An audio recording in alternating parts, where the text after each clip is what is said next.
Hello, my name is Finn Sutton, and today I'm going to be discussing how recent historical events from 2020 to now have shaped the research in the practical field of organizational psychology. One of the first things was COVID 19.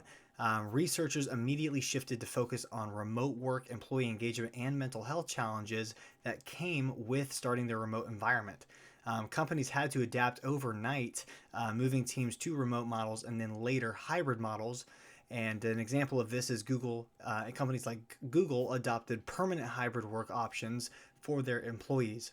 Researchers also began to study issues like Zoom fatigue, leading to organizations implementing policies like limited, unnecessary virtual meetings and prioritized flexibility. As someone who works remotely, those Zoom meetings can be long and laborious, so it's really nice to have some blocks of time where you don't have to be on them. A second major event was that had a focus on diversity, equity, and inclusion, or DEI, happened after the social justice movement started in 2020 and BLM. Organizational research began to explore unconscious bias, inclusive leadership, and psychological safety in the workspace. In response, companies implemented DEI training and hired DEI officers and launched employee resource groups to support underrepresented employees.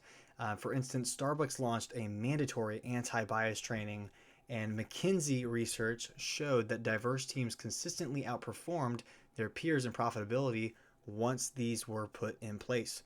The third is there's been an increased focus on employee well being and mental health. Research has expanded to include topics like workplace stress, resilience, and burnout prevention. In practice, companies introduced mental health days, flexible paid time off, and extended employee assistance programs. And Starbucks, I used to work for them, actually implemented all of these things, especially mental health days. I also work a lot with LinkedIn, and so they even added a feature to support career breaks on profiles to normalize mental health recovery periods for professionals. Finally, the Great Resignation, which was a period of mass voluntary turnover, which forced both researchers and companies to rethink employee engagement and retention strategies, because research actually showed employees didn't just care about the paycheck, they actually wanted to have better work-life balance and meaningful work alongside growth opportunities. So money wasn't everything for them. They wanted to feel like they were actually building something and had the resources to help them do that.